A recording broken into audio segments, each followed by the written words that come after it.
Apakah bangunan bisa menjadi cermin dari kekuatan politik dan ideologi sebuah zaman? Apakah bangunan juga bisa menjadi lambang keotoriteran dan propaganda yang mengintimidasi, di mana gedung-gedung monumental besar dan megah menciptakan rasa lemah dan tidak berdaya pada individu? Dalam studi kali ini kita akan membahas gaya arsitektur yang sejalan dengan ideologi politik yang cukup kontroversial, yaitu arsitektur fasis. Gaya arsitektur yang berkembang seiring dengan meningkatnya kekuasaan rezim fasis di Italia dan Jerman. Arsitektur ini digunakan sebagai alat propaganda untuk mengekspresikan kekuatan, kontrol, dan kemuliaan negara.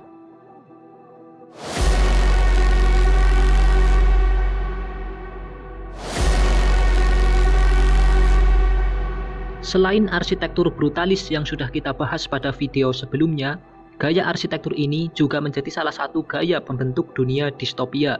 Salah satunya seperti yang ditampilkan dalam film Equilibrium, film sci-fi yang dirilis pada tahun 2002 dan disutradarai oleh Kurt Wimmer. Film ini menawarkan pandangan distopian tentang masyarakat yang diatur oleh pemerintahan totaliter. Ceritanya berlatar di masa depan di mana masyarakat diperintah oleh pemerintahan otoriter yang mengontrol perasaan manusia dengan melarang segala bentuk seni, emosi, dan literatur. Film ini menggambarkan dunia di mana emosi manusia dianggap sebagai akar dari semua konflik dan kehancuran, sehingga ekspresi emosi dilarang dan ditekan melalui penggunaan obat-obatan yang disebut prosium. Pemerintah yang otoriter mengendalikan setiap aspek kehidupan warga negara menggunakan propaganda, sensor, dan polisi rahasia untuk menjaga ketertiban.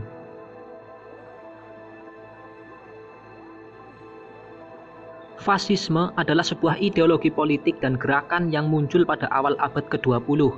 Ideologi ini dicirikan oleh otoritarianisme, nasionalisme ekstrim, serta penolakan terhadap demokrasi liberal dan komunisme.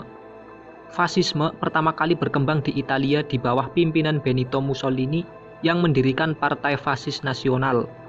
Gerakan ini kemudian menjadi model bagi berbagai gerakan fasis lainnya di seluruh dunia, termasuk Nazisme di Jerman di bawah Adolf Hitler.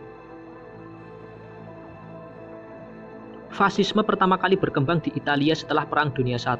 Benito Mussolini mendirikan Partai Fasis Nasional pada tahun 1919 dan mengambil alih kekuasaan pada tahun 1922 melalui pawai ke Roma.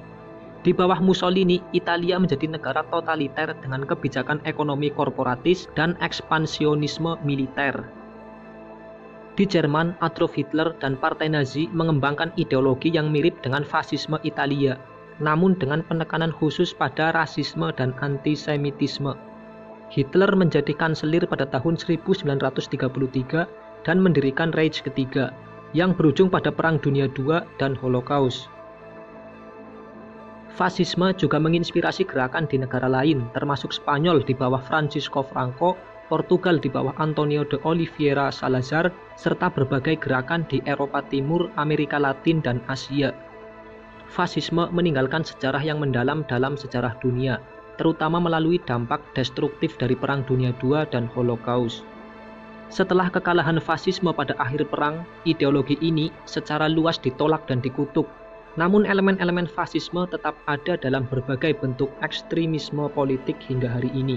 Studi tentang fasisme terus relevan untuk memahami dinamika otoritarianisme dan totalitarianisme modern. Fasisme banyak dikritik karena sifatnya yang represif, kebijakan rasisnya, dan dampak buruknya terhadap kebebasan individu serta hak asasi manusia.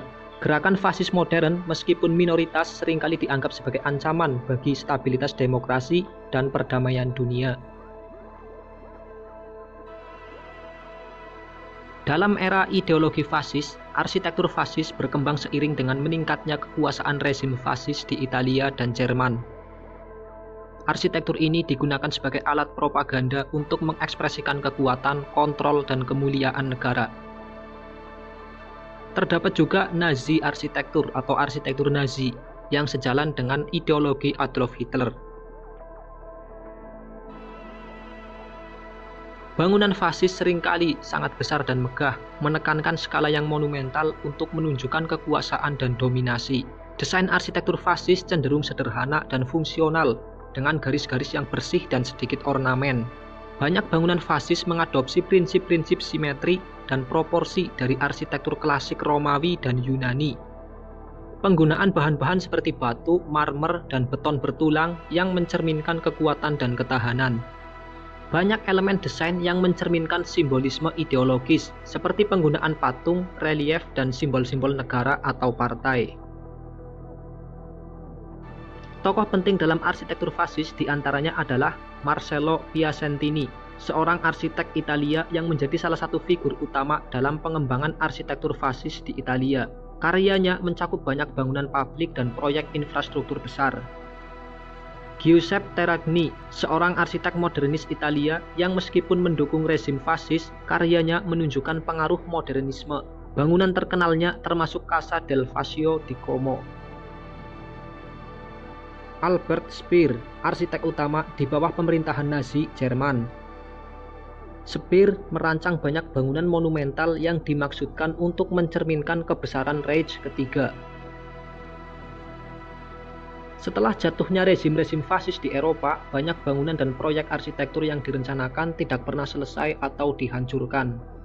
Namun beberapa bangunan tetap bertahan dan menjadi saksi dari era tersebut. Bangunan-bangunan ini kini seringkali menjadi subjek studi sejarah dan arsitektur, serta menjadi simbol dari masa lalu yang penuh dengan konflik dan kontroversi. Warisan arsitektur fasis juga menimbulkan debat tentang bagaimana kita harus memperlakukan bangunan-bangunan ini. Beberapa orang berpendapat bahwa bangunan-bangunan tersebut sebaiknya dihancurkan karena keterkaitannya dengan rezim-rezim yang represif. Sementara yang lain berargumen bahwa bangunan-bangunan tersebut memiliki nilai sejarah dan arsitektur yang perlu dilestarikan dan dipelajari. Dengan demikian, arsitektur fasis tidak hanya mencerminkan estetika dan teknik bangunan, tetapi juga ideologi dan sejarah politik yang kompleks.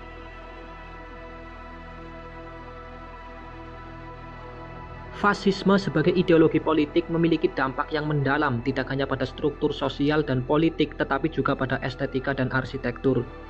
Arsitektur fasis seringkali dipandang kontroversial karena asosiasinya dengan rezim totaliter dan ideologi represif. Namun, dari sudut pandang arsitektur, gaya ini menawarkan pelajaran penting tentang penggunaan arsitektur sebagai alat propaganda dan ekspresi kekuasaan politik. Gaya ini juga menunjukkan bagaimana arsitek dan pemerintah dapat bekerja sama untuk menciptakan lingkungan fisik yang mencerminkan visi ideologis tertentu. Dalam analisis akhirnya, arsitektur fasis adalah perwujudan dari konteks sejarah dan politik yang sangat spesifik, dengan warisan yang tetap menjadi subjek studi dan debat dalam disiplin arsitektur dan sejarah.